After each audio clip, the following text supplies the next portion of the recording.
In just a few moments, 7 sealed envelopes will be gingerly placed.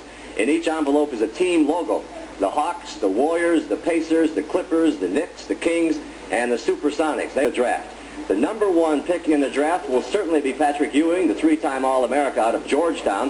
The 7-foot center is a franchise player. Or as one NBA scouting director put it, we've had the Mikan era, the Russell era, the Kareem era. Now we'll have the Ewing era. And he added, he doesn't see another era on the horizon. And as you can see now, NBA Commissioner David Stern, he's up on the platform chatting with them now. Those envelopes will be drawn at random by the commissioner. He'll put them on that board back there and then finally open them in order from 7 on down to 1 in the proceedings. Good afternoon, ladies and gentlemen, and thank you for joining us. For the very best college basketball players in the country, the annual NBA Draft is the gateway to the highest basketball competition in the world. By resolution of the NBA Board of Governors, the first 7 selections in that draft have been awarded to the 7 teams that did not qualify for the 1985 NBA playoffs. The order of those selections is to be determined by a random drawing. That's why we're here. The remaining envelopes will then be selected and placed under numbers 2 through 7 in the order drawn. The envelopes will then be opened, starting with number 7 and proceeding to number 1. Within the past hour, each of the logos has been placed in an envelope and sealed by Jack Wagner, a partner in the international accounting firm of Ernst & Winnie. Mr. Wagner has certified to me, first, that he alone was present in the room when he placed the logos in the envelopes.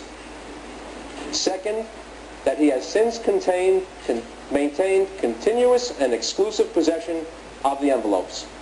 And third, that as of this moment, he does not know which logo is in which envelope. I will now ask Mr. Wagner to place the envelopes in the drum.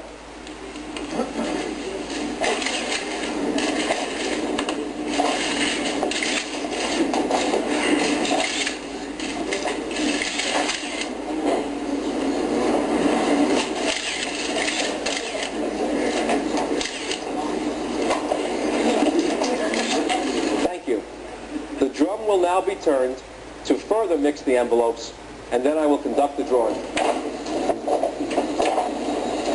That is Jack Joyce. He's the head of security for the NBA, spinning the drum.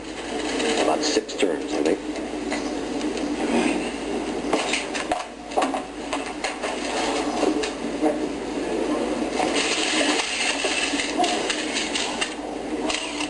The team whose logo is in this envelope will have the first pick in the NBA draft.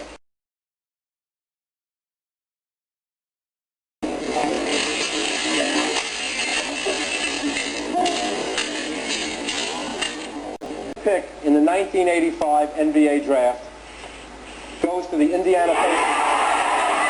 The horseshoe works. Basketball is back in New York City, my friends.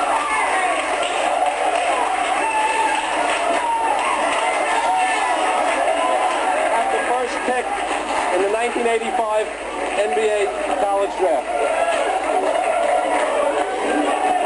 As you can imagine, this is a New York crowd here at the Waldorf Astoria.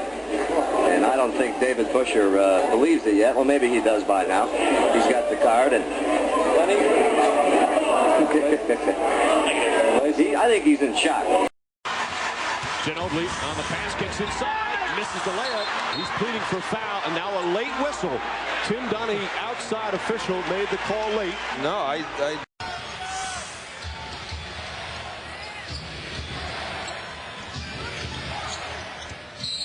And Boozer just throws Horry to the ground. He didn't throw him. Robert Horry, every time he comes up to set a screen, if there's any contact, is going to fall to the ground. All right, let's take a look.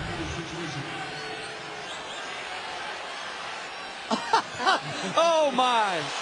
There he misses the free throw. And a technical foul call. I think it's on Tim Duncan sitting on the bench. somebody on the bench for the Spurs. Yep, it's Duncan, who was unhappy with the lack of a call or a call earlier. And he said something to Joe Crawford. Now, Crawford, as we said, one of the best in the business, but he also has maybe the quickest technical in the NBA of all the officials. Well, you see going into the timeout, Joey said enough to Tim Duncan, and Tim Duncan says the ball does not lie. That's why the foul shot was missed. Joey Crawford sending a message saying, hey, I'm not going to get into the debate all afternoon long. Duncan's laughing. Joe Crawford's not laughing.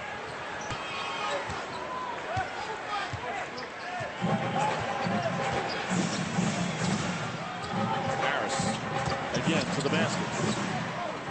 Howard now drives inside right over Alberto, and a blocking foul. Joey Crawford saying Alberto moving. Craig Popovich doesn't like that one either. And another technical foul. And this was when Duncan's out of the game.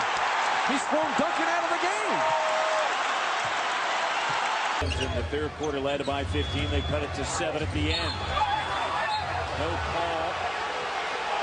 Dooling now gets a call. And what Flip Saunders is so upset about is the fact that he thinks he spun and ran into his own teammate, and that's who hit him, not one of the Pistons players. Damon Jones able to race it down. And contact made. Joe Crawford indicating, let's see, is it a foul call? A foul on Billups, and Damon Jones is going to go to the line here for 2 free throws. Let's take a look. The outlet pass a little bit too far ahead of Jones. He does a nice job of recovering, and a little bump right there from Billups.